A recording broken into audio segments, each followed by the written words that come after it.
Hello everybody, it's Mr. Ray here with our next lesson in grade 12 Calculus and Vectors. We have just started the vectors portion of the course.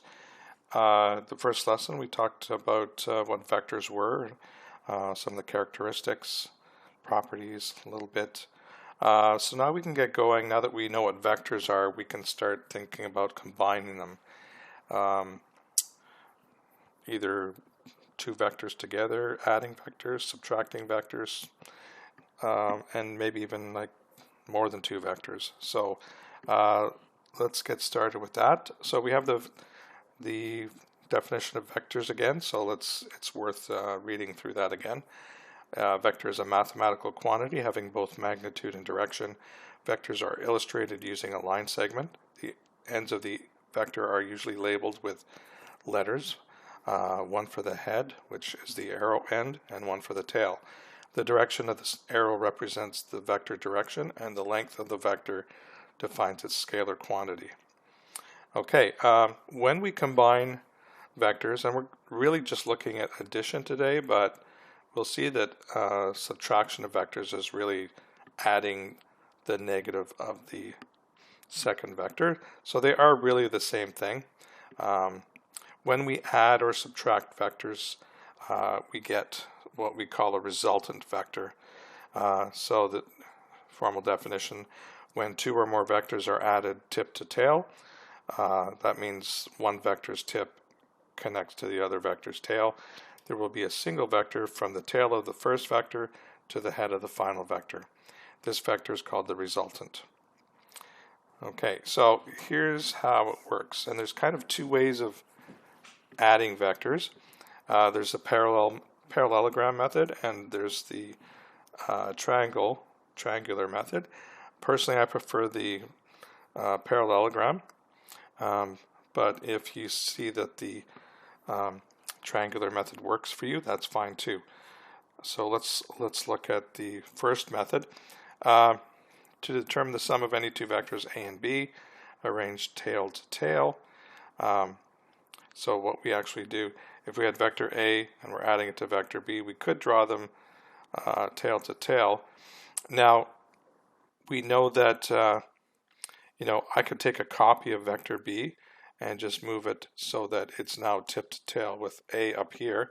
So this is really just another placement of vector B. Or I could copy vector A over to this side. It's going to be the same direction, same magnitude. And what we actually have here is a parallelogram because we know the opposite sides are equal in magnitude, the vectors, and the B vectors are also equal in magnitude and direction. So we've actually formed a parallelogram here. Hence the method's called the parallelogram method. Okay, and we'll be doing some examples with this fairly soon. The sum of any two vectors A and B is also found by translating the tail of vector B to the head of vector A. So maybe instead of starting tip to tip, we just add them together like this. And basically this is like 1/2 of a parallelogram. The resultant vector goes from A to B. I didn't really talk about the resultant here, but it went from the beginning of, call it the beginning of A to the end of where B finished. So that would be A plus B, or you could actually look at it in this direction here. We started with B and then we added A, so this is B plus A. But B plus A is the same as A plus B. We're going to formalize that in the next lesson, I believe. But either way of getting from here to here is a valid way. We could start with B and add A, or start with A and add B. Okay, in this direction, we're starting with the triangular method. We just do one direction. So we start with A and add B to the end of that, and that's our resultant A plus B. You can see that it's really similar to the parallelogram method, except we only go in one direction. We don't do the tip to tip with A and B at the beginning. Regardless, A plus B is going to be the same either way.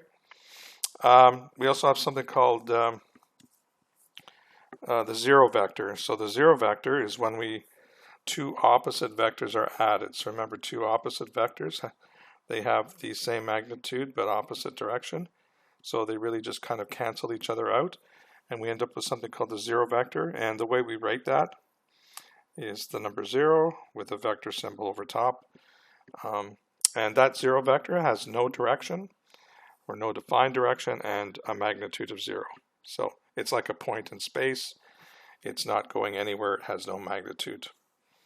Okay, so to think about subtracting vector A minus vector B, we arrange them in tail to tail, like we did with the parallelogram method. But we could think of,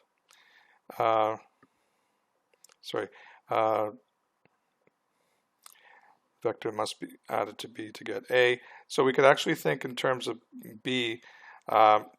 If vector B is going from the left to the right, well, negative B is going from the right to the left. So if I change the arrow here and just call this negative B, then I could call this A minus B. Negative B plus A. So I'm going that way to that way. That's negative B plus A, which again I could rearrange this. Just change the order of the vectors to, instead of negative B plus A, it's going to be A minus B. So that's how we do the subtraction. We just basically turn it to an addition of the negative vector.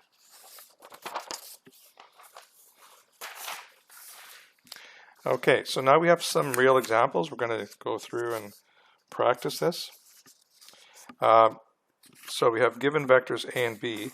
We're going to draw vectors A plus B and A minus B. Now, I guess we're assuming that these vectors are parallel. Okay, so I could just draw over here. I'm going to redraw A. This is approximate. So this is A. And if I connect B on tip to tail, so at the end of vector A, I just connect vector B here, approximately the same magnitude. So this is really, if I combine these two together, if I go from the tip of A to the tail of, it's not the tail, the tip to the head of B, I've got, this turns into one resultant vector. Sorry for the non-straight lines. This would be A plus B. Okay, and if I took that vector B and just changed its direction, same magnitude. So this vector here compared to this vector, this would be negative vector B. And if I combine that, if I start with A and add vector negative vector B, I end up, so I'm going along there and I come back to about here. So this here would be A minus B, vector A minus vector B. And we could actually work with the magnitudes here. Since they are parallel, we can add and subtract the magnitudes. So vector A plus B, it's just really combining the two magnitudes. So that would be 4.5 centimeters. And if I'm subtracting the two, it'd be 3.5 minus 1, which is 2.5 centimeters. Now you can only do this if the vectors are parallel, which these are in the first two examples at least. So again, we're going to do the same thing in example B. We have this time, instead of units being centimeters, these are newtons. And you can see the directions this time are vertical, but they're still parallel to each other. So if I start with vector A again,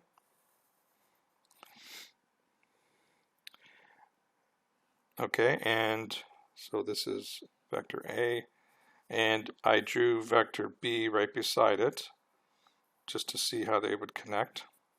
So this is vector B. You can see that if I overlaid vector B on top of A, it would the resultant would go to there and then come back to here. So the resultant would be this portion of vector A, and that will be A plus B. Now, you notice this time a plus b is actually smaller than a, and that's because when we add vector b, b has the opposite direction, so it's actually making a smaller resultant because of that. So if we go 15 down and come back 8, we're left with a vector of 7, resultant of 7 newtons. Okay, and if we draw a vector negative b beside here, so same as b but opposite direction, if we combine these two together, this is where we get the longer vector. So that would be up to a, and then negative b would be all the way down here. So this would be vector a minus vector b, which turns out to be a longer vector than a because vector b was going in the opposite direction. So negative vector b is going in the same direction as a, and this resultant is 23 newtons because it's 15 plus magnitude is the same, 8, and 23 altogether. Okay, now if we look at these two vectors, this is the first case where we have two vectors where they're not parallel. They actually didn't give us any units, magnitudes to work with anyways. So if we add these two together, this is the strategy. Here's a copy of A over here, and if I put them tip to tail, so B joins at the head of A, and then I just do a duplicate of B here. So this would be A plus B, and therefore the resultant would be, when I connect the beginning of A to the end of B, so that would be called vector A plus vector B. Okay, now if I'm doing subtracting them, okay, I'm going to start off the same way. So vector A again. This time I'm going to add on negative vector B. So I could draw it here. I'm not going to do this every time, but just to let you understand, negative vector B would look like that. Same magnitude, opposite direction. So when I add negative B to the end of A, it's going in this direction now. And now the resultant still connects the beginning of A to the end of negative B. And that would be A minus vector B. Okay, so that's how we're going to be combining vectors. So hopefully you understand. Again, when we subtract a vector, we just add its opposite vector. Change the direction, the magnitude stays the same. Okay, so here's our first real math problem. We're actually going to have two non-parallel vectors. We're going to be combining them. So we just can't add the magnitudes. We're actually going to calculate both the direction and the magnitude of the resultant, and you'll see where our trigonometry comes back in full force. Okay, we have two tugboats pulling a ship. One is pulling 12 kilometers per hour east, the other is at 10 kilometers west, 10 kilometers an hour, and the direction is north 70 degrees east. Okay, so determine the resultant position after 5 hours. So we have to convert these speed and time into distance. Okay, so if you're pulling 12 kilometers an hour for 5 hours, that means you're going to be moving 60 kilometers. Okay, and at 10 kilometers an hour for 5 hours, that's going to be 50 kilometers. Okay, so I'm going to try to draw a nice picture here. Start with the boat that is pulling directly east. That's easier to draw. So directly east is going to the right. So let's start off with this. Okay, so I'm going to call this vector B, and I'm going to call this one vector A. No real reason, just to give them a label. So this is, you can tell from the direction, this is east, if I just maybe turn the page a little bit. So that is east, and the magnitude is 60 kilometers. And again, I'm going to call this B. Okay, and then the other tugboat is the magnitude that it's pulling is, sorry, this one here is 50 kilometers, and it's north 70 east. So how am I going to draw that? Well, remember this is quadrant bearing.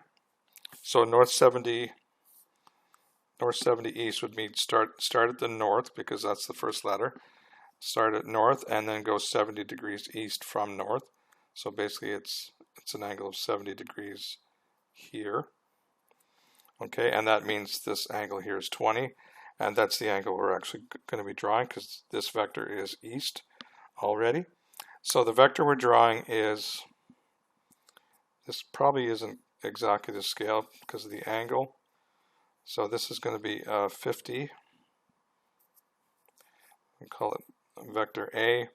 This is going to be 50 kilometers in magnitude, and we're going to actually put the angle in here, 20 degrees, between the two of them. Okay, so I'm going to use the parallelogram approach here.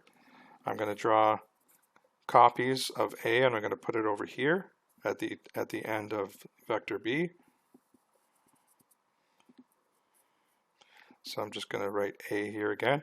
I'm not going to bother putting the magnitude again. You can get it from the other side. Actually, that looks a little bit steep.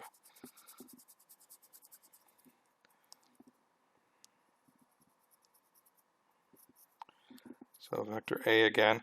And then vector B will actually fit in very nicely here, between where these other ones end. So again, that's vector B. And the resultant is, well, you could go in two directions. If I'm adding these two vectors, I could go A plus B. So I start here and I end here. So the result would be the diagonal across the parallelogram, which it always is. Or I could consider it to be B plus A, which would be the lower journey here, the lower leg of the trip. So either way, the resultant basically divides this parallelogram in half. Okay, and this, we're going to call that vector R, which stands for resultant. Okay, so if you think about it, I've got, in terms of a triangle, well, I could pick any of the two triangles I want. They're going to be pretty much the same measurements, because you divide a parallelogram in half and you get two equal triangles. Now, one thing about parallelograms that's going to save you some time here. I'm going to work with the lower triangle just because it's lower. So I'm going to put my magnitude of A here again, just so you can see it for both of these sides. Now, the angle that goes here, here's where you save some work. So with a parallelogram, the opposite sides have the same angle, and the opposite angles have the same measurement. So this is 20 degrees over here as well. And these two also have the same. So what that ends up happening is the two adjacent angles will work out to be 180 degrees. So if that angle is 20, this must be 160. Okay, and also the top angle here is 160. So we basically got 20, 20, 160, 160. So if I focus in on this triangle here, the lower one, I want to calculate the length of this diagonal, or in other words, the magnitude of the resultant. So this is actually, we're going to use the cosine law for this, because I've got two sides and the enclosed angles, side angle side, and I'm going to get the R. So here's where we use cosine law, and I will be putting things in terms of vectors here. So vector R, magnitude of vector R, which is that side of the triangle, squared, is equal to And I'll just fill in the details. I won't put the other vector symbols, but it's going to be the magnitude of vector A, which is 50 squared, plus the magnitude of, sorry, that was vector B there. Let me change the order here. Doesn't really matter.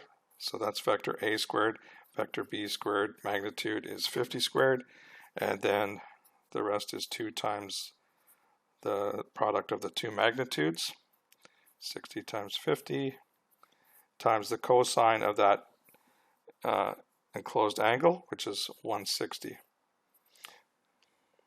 Okay, if you do the math there in one calculation, you're going to get 11,738.1557 approximately.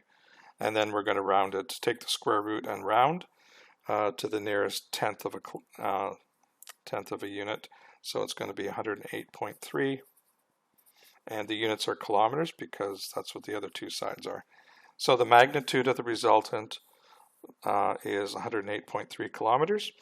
Now, if we're going to define this resultant, we need more than the magnitude. We also need the direction. So this is where we're going to use sine law. What we want to calculate here, and it's getting a little crowded here, I want to figure out what this angle here is. So I'll call this theta.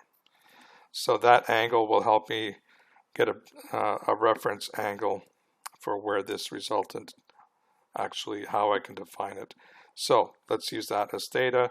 We're going to work with this triangle. So I can say for sine law, sine theta over the opposite side, which is 50, is equal to, and here we'll use our resultant side and new angle 160, so sine 160 over the resultant 108.3. And if we go through the steps to, multiply both sides by 50 and then take the sine inverse of both sides, we get theta equals sine inverse of 50 sine 160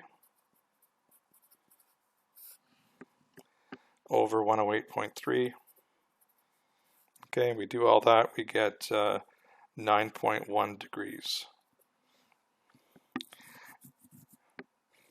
Now usually it's good enough to measure angles to the nearest degree. It doesn't hurt to give it a little more accuracy, but try to follow the instructions if there's any, but here they didn't tell us how to round our answers. So now we know the magnitude of our resultant. We also know the direction. Now I kind of have to adapt this into a quadrant bearing, so let's talk about that here. So therefore resultant is 108.3 kilometers. So if this is 9.1 degrees here, and we know this vector B is due east, well, we could say it's east 9.1 degrees north, because it's north of east. Okay,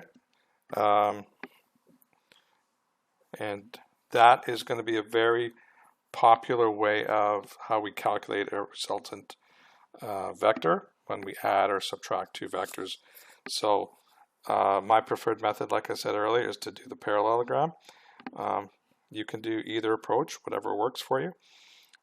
First thing we do, figure out resultant is the diagonal across the parallelogram, and we need to figure out that side opposite the resultant, and usually it will be 180 minus the how the two angle A and B are connected, and then use cosine law to figure out the resultant magnitude, and then use sine law with that magnitude to figure out the angle of reference, so that we could show what direction this resultant is going. Okay, so let's continue on. That definitely is the hardest question of this lesson. So If you've got this far, don't worry. All right. So we're going to express vectors as the sum or difference of other vectors. So this will be pretty straightforward.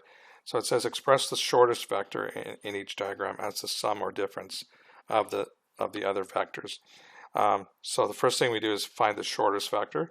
So here we have vector W, and we want to express W as a sum or subtraction, sum or difference of U and V. So the best way to do this is just imagine a path, kind of an indirect path to get from here to here. So the direction that W is going.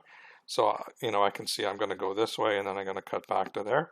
So if I'm going across here, well, that's vector V, but it's in the wrong direction. So I can actually call that, I can say that's negative vector V. And then once I get to the end here, going across here, well, that's simply vector U, so that's plus U.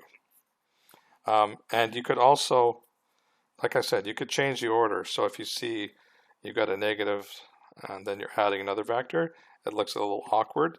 You could call it U minus V instead. Either one is fine for me. Okay, the next one. So the smallest vector here is vector C.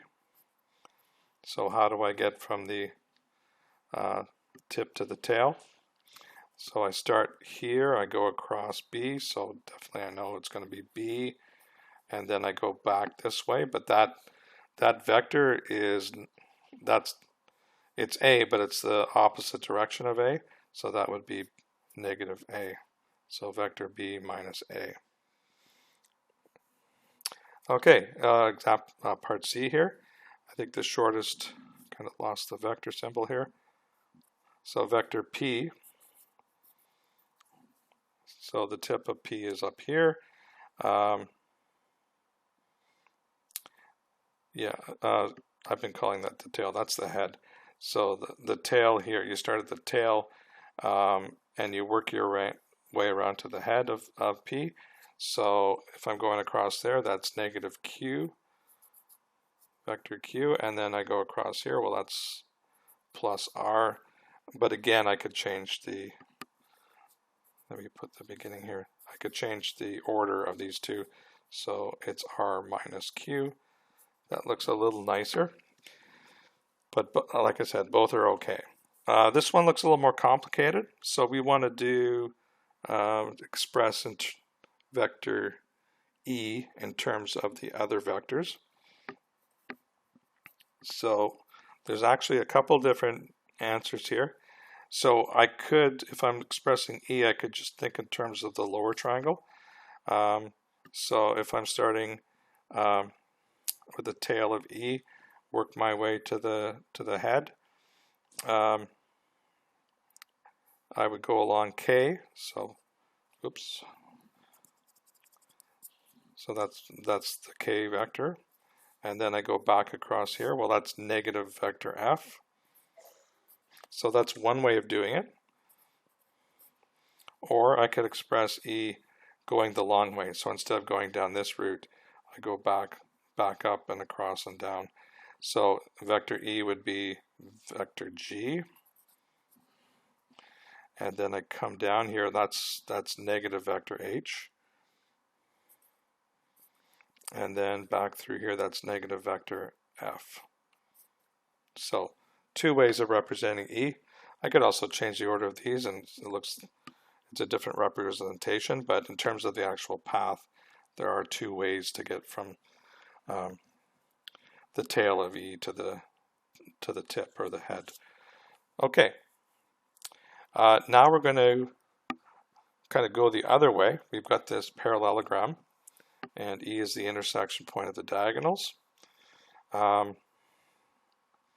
So we're going to see, well, if we add these two vectors, what are the resultants, or in this case 4 vectors, or subtracting, what is the resultant of each of these operations? So there's two ways to do this, and we could you could look at the map here. So AE goes from A to E, and then EB goes from E to D, so E to B down here. So you're adding this vector with this vector, so, what's the resultant? Can I get there in a more direct way? Sure, I can go A directly to B, so that is vector AB. Now the other way you can think about this, and this is a really good option if you see it, if the second letter of the vector is equal to the first letter of the second vector, in other words, do those match up? If they match up, well, you can bypass the E and go directly from A to B and write it that way. So you could have done this without even looking at the picture if you see something like this. Okay. Now BC plus BA. So BC is down across the bottom towards the left, and BA is up this way. Okay. Now those are kind of tail-to-tail vectors. So what I could do, I'll start with the BC. I won't change that. But can I come up with another vector that's equal to vector BA? And of course, this is a parallelogram, so the opposite side vector is exactly the same. So that would be CD. Okay, so now it's become BC plus CD. So started here, ended here. You could just say that's BD. And you can also see that paired up letter C when we do the add. So you could just look at the beginning and end of those two vectors, BD, as well. That doesn't look like a D. Okay, then we have AE plus AE. Well, those are the same vectors. So AE goes from there to there, and obviously AE does the same thing. Now, is there another vector that I could reuse that's the same, that's an equivalent vector? Well, of course, because this diagonal is bisected by E. So AE is the same as EC. So I could replace the second AE with EC. And again, travel from A through E to C is the same as A to C directly. Or again, I've got those paired up E's. So I can use the more algebraic process here. AD plus AB. Okay, so AD goes across the top to the left. AB goes down.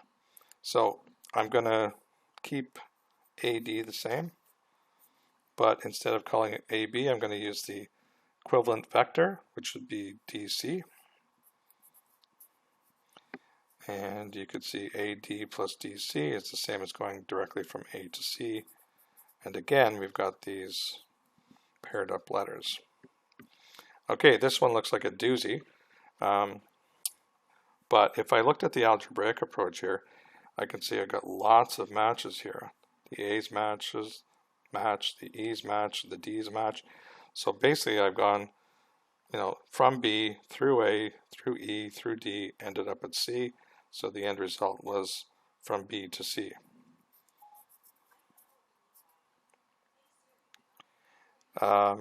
You could also see that on here if you did. So BA to, plus AE plus ED plus DC. So basically you went from B to C, end result. AD minus DB is our next operation. And I'm going to change this subtraction into an addition. I think that's what most of us will do. So instead of saying AB minus DB, I'm going to say AB, well, I'll first say it as a plus negative DB. I'll do this in 2 steps. You don't have to do 2 steps. You can actually do 1. Now negative DB, I can just change the order of this and then call it positive. So I could change negative DB into just BD, so plus BD. And now it looks a lot easier to work with. Again, you've got the matching letters.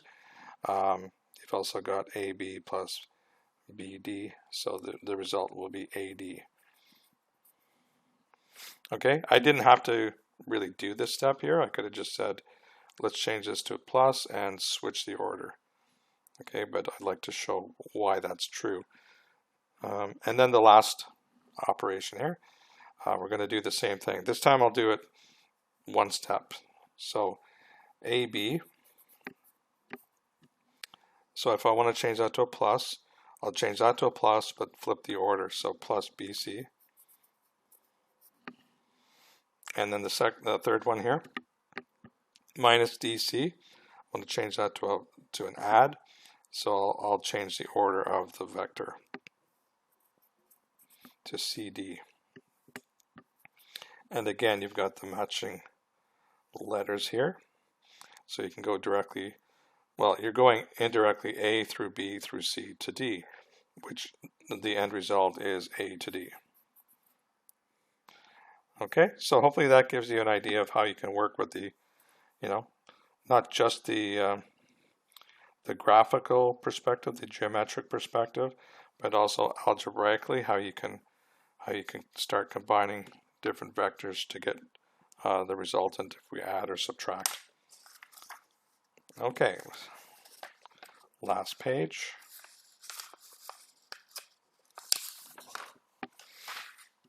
Okay, so now we have like a 3D box, and we'll be doing work in 3D later on in this unit. But you can see I've got this point O here, and it's like the left front corner of this box.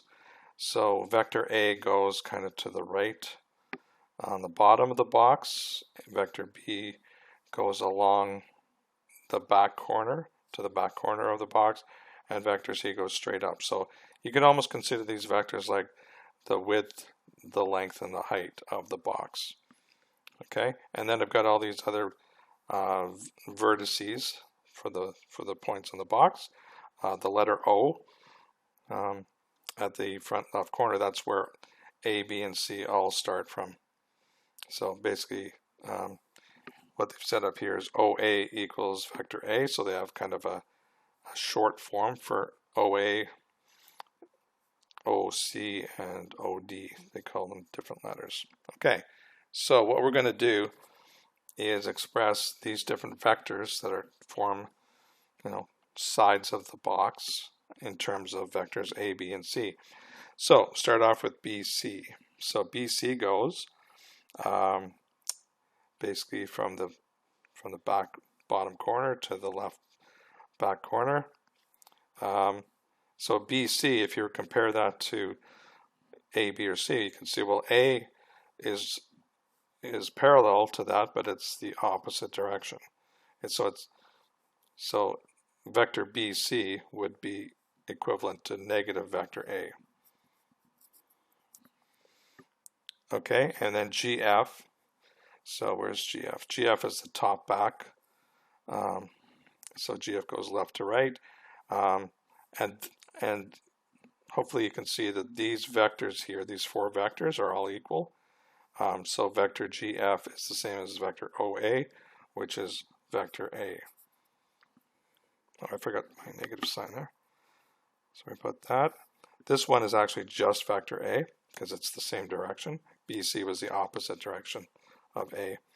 OB, so OB is like the diagonal across the bottom.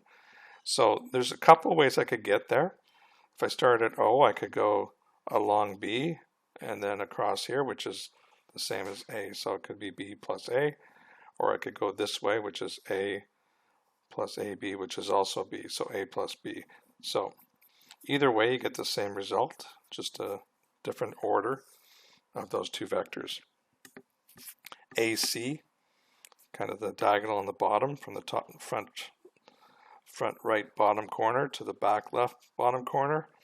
So if I'm starting here, again, I could go this way or I could go this way. So if I went this way, that would be negative vector A plus vector B.